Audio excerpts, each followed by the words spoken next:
दोस्तों आपका स्वागत है हमारे YouTube channel Kushwaha sir official में। कल हमने स्टार्ट किया था गैस की द्रव्य विलेयता को प्रभावित करने वाले कारक। आज उसी को हम आगे टॉपिक बढ़ाते हुए चल रहे हैं। इसमें पढ़ेंगे हम ताप का प्रभाव। तो दोस्तों हम देख रहे हैं गैस की द्रव्य विलेयता को प्रभावित करने वाले कारक। तो हम देख रहे हैं ताप का प्रभाव, टेम्परेचर का क्या प्रभाव। दोस्तों यदि हम टेम्परेचर बढ़ाएंगे तो क्या होगा, जो गैस है गैस की गति ऊर्जा बढ़ जाएगी और वह ब्लैक से भाग जाएगी, मतलब ब्लैक में प्रवेश नहीं करेगी, क्योंकि टेम्परेचर बढ़ रहा है।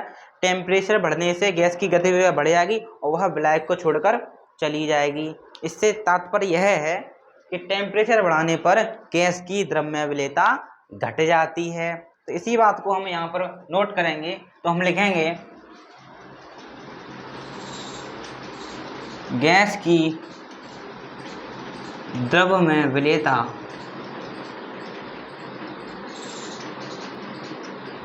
ताप बढ़ाने पर घटती है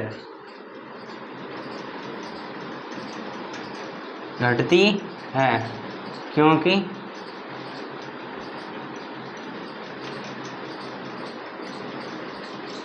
गैस के अणुओं की गति ऊर्जा बढ़ने के कारण वह विलायक को छोड़कर चली जाती है, विलायक को छोड़कर चली जाती है।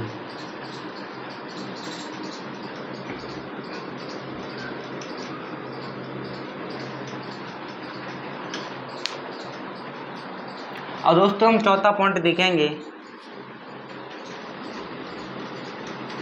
विलायक में अन्य पदार्थों की उपस्थिति। अन्य पदार्थों दोस्तों क्या तात्पर्य, यानी गंदगी, अवांछित पदार्थ जो उस विलायक में उपस्थित हैं। यदि दोस्तों विलायक में अन्य अवांछित पदार्थ उपस्थित होंगे तो क्या उसमें गैस घुल जाएगी। मान लीजिए वाटर है आपके पास, उसमें पहले से ही कूड़ा करकट घुला हुआ है, गंदगी मिली हुई है, आप उसमें गैस घुलना चाह रहे हो तो दोस्तों ऐसा इम्पॉसिबल है, उसमें गैस नहीं घुलेगी। तो हम कहेंगे विलायक में अशुद्धियाँ घुली होने पर गैस की द्रव्य विलेयता घट जाती है।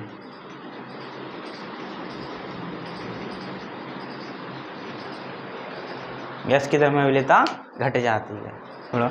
तो दोस्तों अब हम देखेंगे गैस की द्रव्य विलेयता को प्रभावित करने वाले कारक में देखेंगे पांचवा पॉइंट, दाब का प्रभाव। दाब के प्रभाव में हम लिखेंगे निश्चित ताप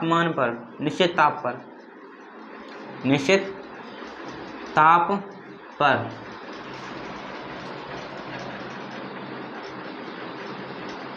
गैस की द्रव्य में घुली हुई मात्रा,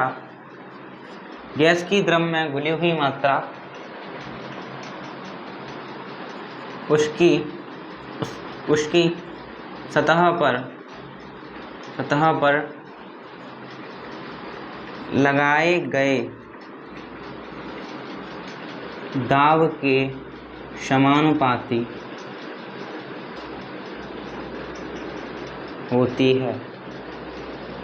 यानी टेम्परेचर कांस्टेंट होना चाहिए, जितना आप प्रेशर लगाओगे उतनी ज़्यादा आपकी गैस घुलेगी, यानी गैस की द्रव्य में घुली हुई मात्रा उसकी सतह पर लगाए गए दाब के समानुपाती होगी। दोस्तों मैं मान लेता हूँ, माना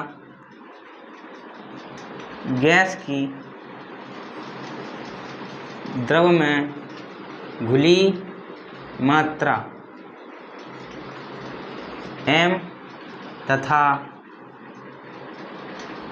दाब के है, तो इस बात के अनुसार यह बात क्या कह रही है, जो गैस की द्रव्य में घुली हुई मात्रा है प्रेशर के समानुपाती है, यानी जो गैस की द्रव्य में घुली हुई मात्रा का एम किसके समानुपाती है, प्रेशर के समानुपाती है।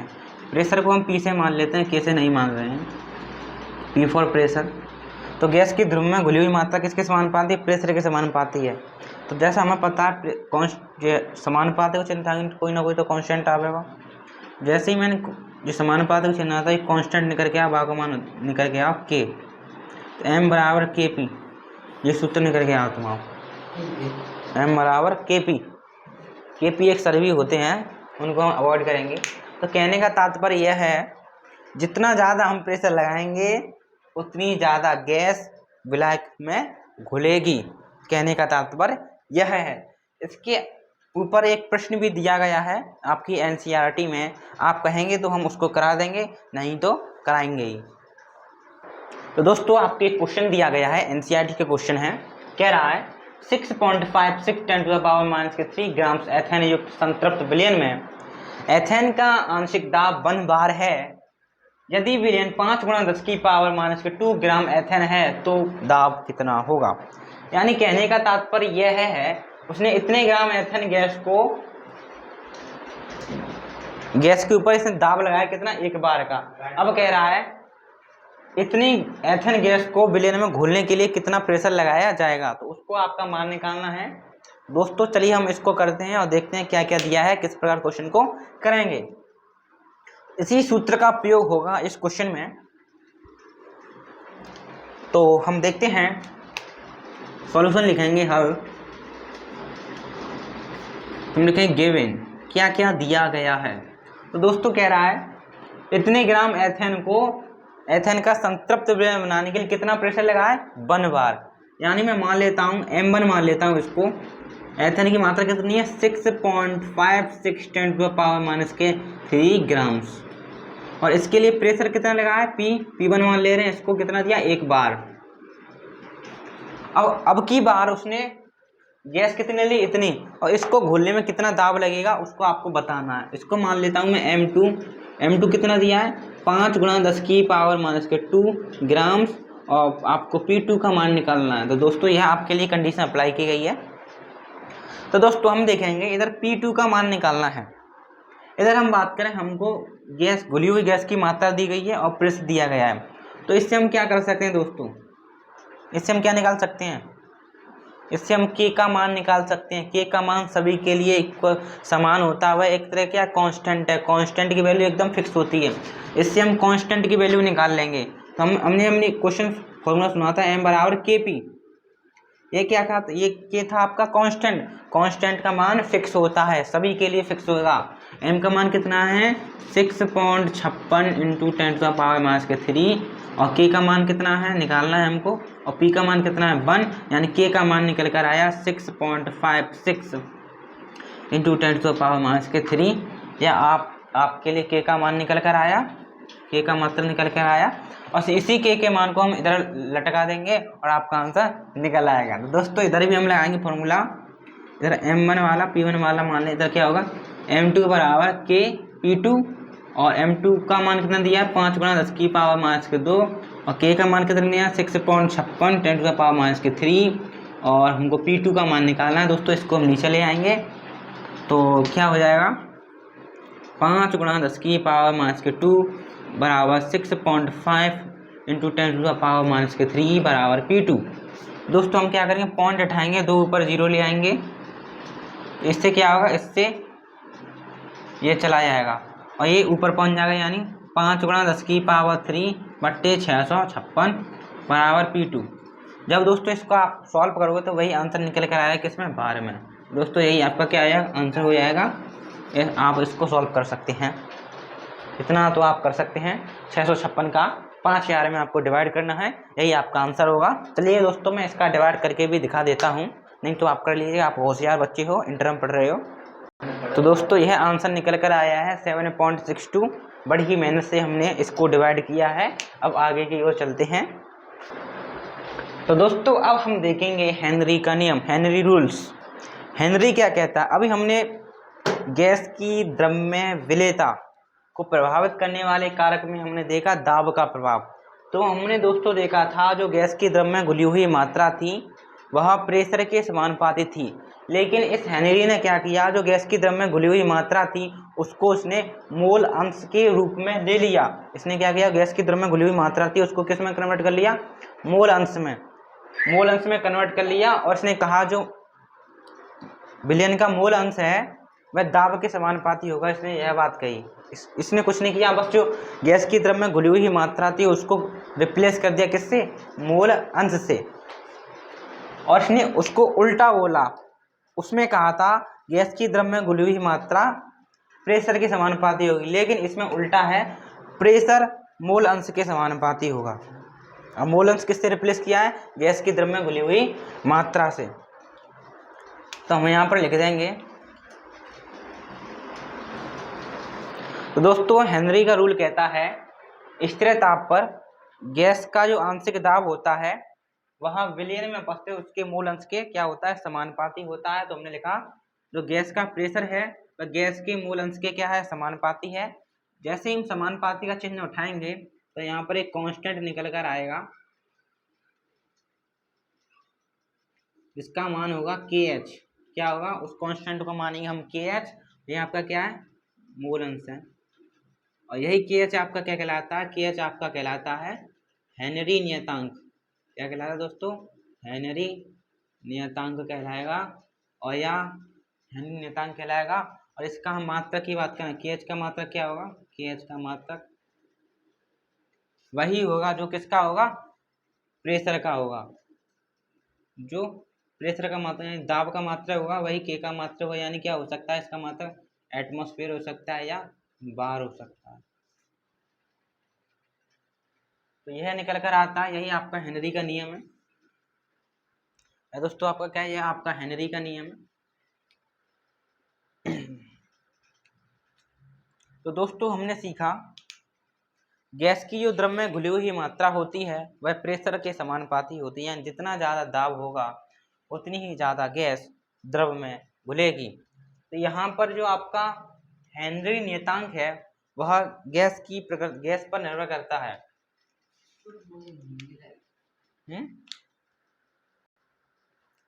तो हम देखेंगे यहाँ पर हेनरी के नियम की सीमाएं, लिमिटेशन ऑफ हेनरी रूल्स। तो दोस्तों इसकी प्रथम सीमा यह है, लिमिटेशन। हेनरी कहता है, तो हेनरी कहता है, क्या कहता है हेनरी। तो दोस्तों हम देखेंगे हेनरी के नियम की सीमाएं। तो उसमें पहली सीमा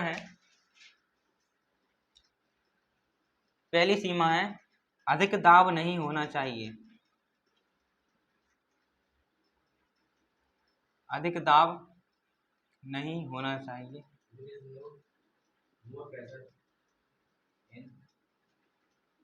सेकंड, बहुत कम टेम्परेचर नहीं होना चाहिए, बहुत कम ताप नहीं होना चाहिए।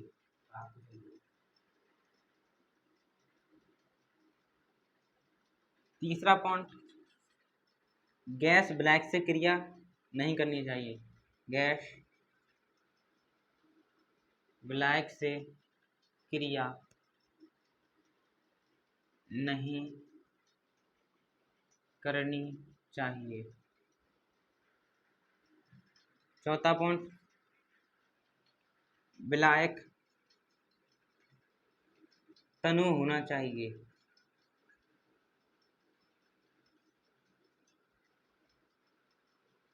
तो यह दोस्तों आपकी हेनरी के नियम की सीमाएं हैं जो पेपर में पूछ ली जाती हैं। अब हम देखेंगे हेनरी के नियम के अनुप्रयोग। अब हम देखेंगे हेनरी के नियम के अनुप्रयोग। तो इसमें पहला अनुप्रयोग है, अगर दोस्तों पानी में आ रही है बदबू, पानी में आ रही है बदबू, तो बदबू को मिटाने के लिए पानी को उबाल लेना चाहिए, क्योंकि हमें जानते हैं पानी कब उबलेगा, जब उसका टेम्परेचर बढ़ेगा।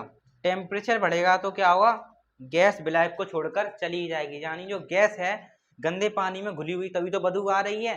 तो बदबू वाले पानी से गैस टेम्परेचर बढ़ाने पर चली जाएगी और आपका पानी स्वच्छ हो जाएगा, यानी क्या हो जाएगा, आपका पानी साफ हो जाएगा। तो हम कहेंगे तो हेनरी का नियम का पहला अनुप्रयोग यही है, पानी में बदबू आने पर उसे उबाल लेना चाहिए, जिससे आपका पानी साफ हो जाता है। हम लिखेंगे पानी में बदबू यानी स्मेल, पानी में बदबू आने पर उसे उबाल लेना चाहिए।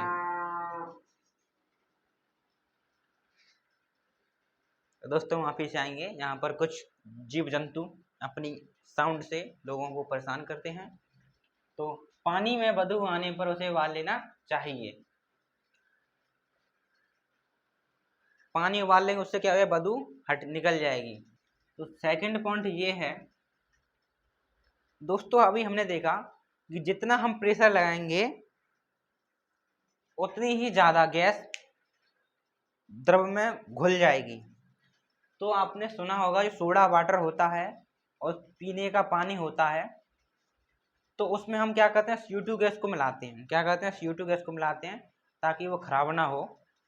तो सोडा वाटर और पीने के पानी में CO2 गैस को मिलाने के लिए क्या करते हैं, उसे हम उसका ढक्कन है उसको अधिक दाब से लगाते हैं, जिससे कि क्या हो, CO2 गैस उसमें घुल जाए। जितना ज़्यादा दाब लगाएंगे उतनी CO2 गैस उस सोडा वाटर और पीने का पानी उसमें घुल जाएगी। यानी सोडा वाटर और पीने के पानी में CO2 गैस की मात्रा को बढ़ाने के लिए उसे का ढक्कन अधिक दाब से लगाया जाता है। तो सेकंड पॉइंट है हेनरी के नियम के अनुप्रयोग में, तो हम लिख देंगे सोडा वाटर यानी सोडा जल तथा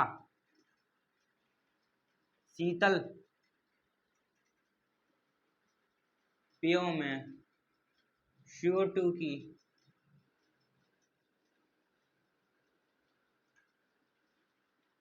मात्रा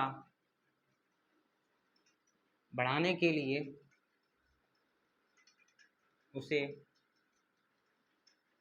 उसका ढक्कन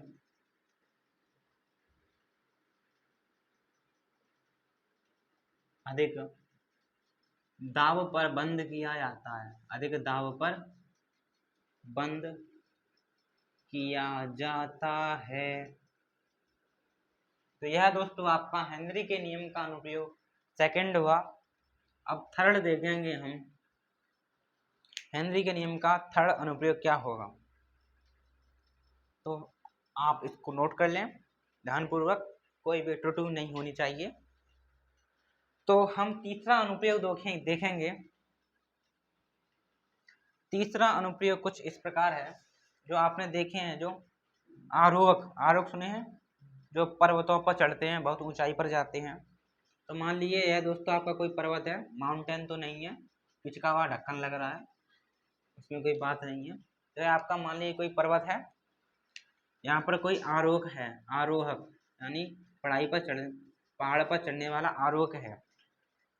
दोस्तों इधर क्या है, जैसे चढ़ेंगे उधर क्या होगी, ऊंचाई बढ़ती हुई जाएगी।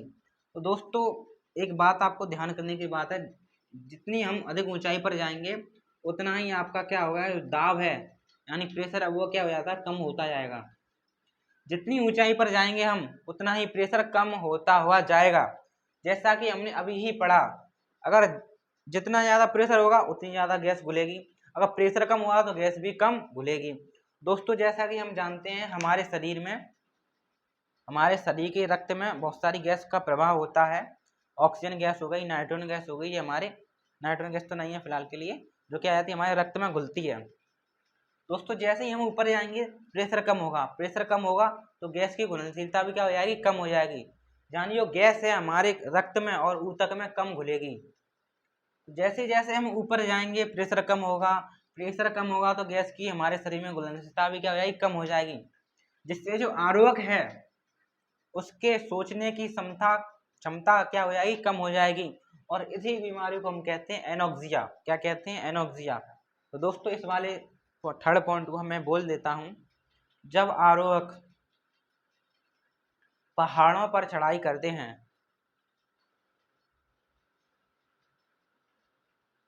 पहाड़ों पर चढ़ाई करते हैं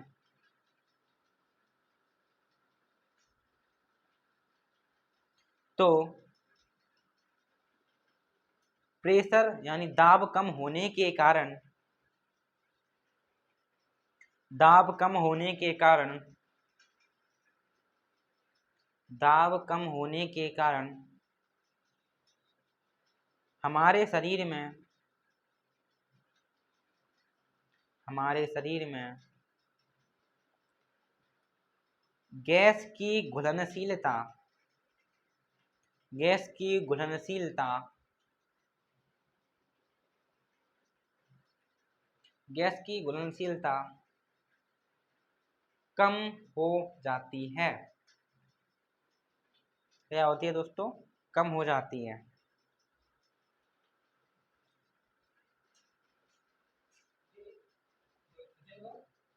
शायद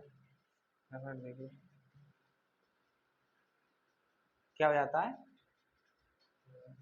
घुलनशीलता कम हो जाती है जिससे आरोहक के, जिससे आरोहक के सोचने की क्षमता, जिससे आरोहक के सोचने की क्षमता कम हो जाती है, कम हो जाती है, जिसे एनोक्सिया कहते हैं, जिसे, जिसे एनोक्सिया, और इस बीमारी को क्या कहते हैं? एनोक्सिया। क्या कहते हैं? बुद्धि होती है वो क्या क्षीण हो जाती है, और इसी बीमारी को हम कहते हैं एनोक्सिया। क्या कहते हैं? एनोक्सिया। तो दोस्तों यह इस प्रकार आपका थर्ड पॉइंट क्लियर होता है। अब हम फोर्थ पॉइंट की ओर आगे बढ़ते हैं। तो फोर्थ पॉइंट दोस्तों इस प्रकार है, अब हम इस पर समुद्र की ओर चलते हैं, वहीं पर आपको इसका फोर्थ पॉइंट मिलेगा। तो हम बात करें समुद्र की ओर। दोस्तों आपने स्कूबा डाइवर देखे होंगे, स्कूबा डाइवर यानी गोताखोर।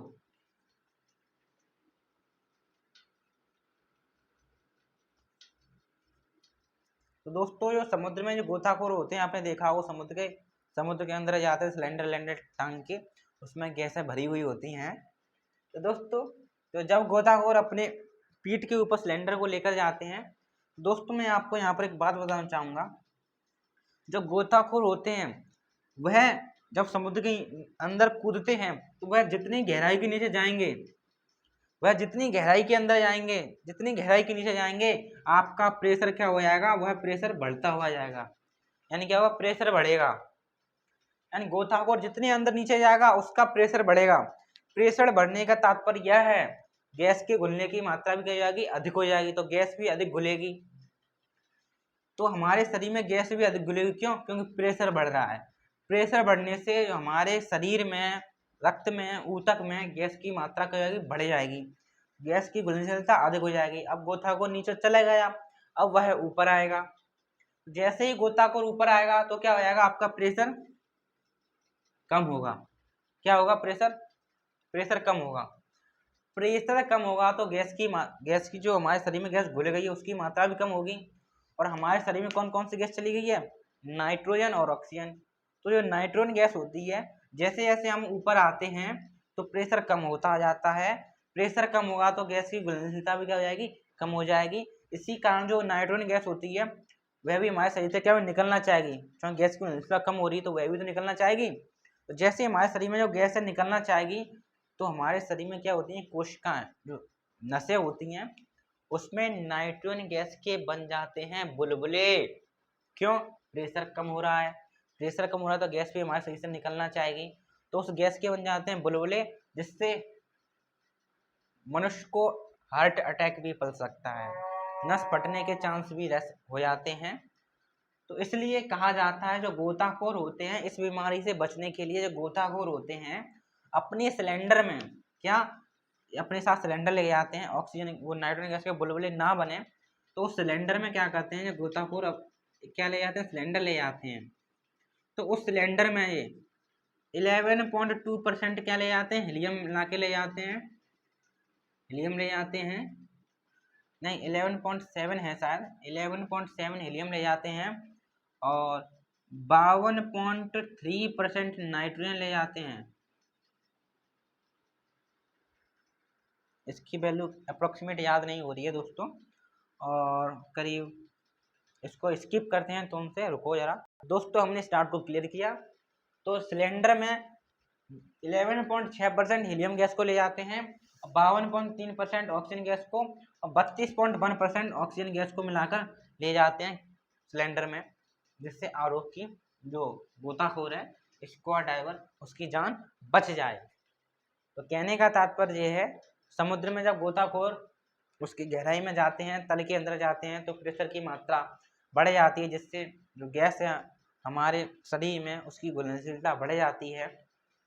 इसके बाद जब गोताखोर समुद्र के ऊपर आता है तो प्रेशर की कमी होने लगती है, जिससे हमारे शरीर में गैस की घुलनशीलता कम हो जाती है, जिससे हमारे शरीर में बुलबुले उठने लगते हैं। उससे बचने के लिए जो गोताखोर होते हैं अपने सिलेंडर में इतने % हीलियम गैस और इतने % नाइट्रोजन गैस और इतने % ऑक्सीजन % का क्या करते हैं, मिश्रण रखते हैं, जिससे उनकी जान बच जाए। तो इस प्रकार दोस्तों आपके हेनरी के नियम के अनुप्रयोग समाप्त होते हैं। अब हम देखेंगे आगे क्या चलता है। तो दोस्तों इसमें थोड़ी त्रुटि थी, इसको हमने सुधार किया है, आप इसको ध्यानपूर्वक देखें। और आज की वीडियो यहीं पर समाप्त होती है, कल हम इसका अगला पार्ट लेकर आएंगे। धन्यवाद।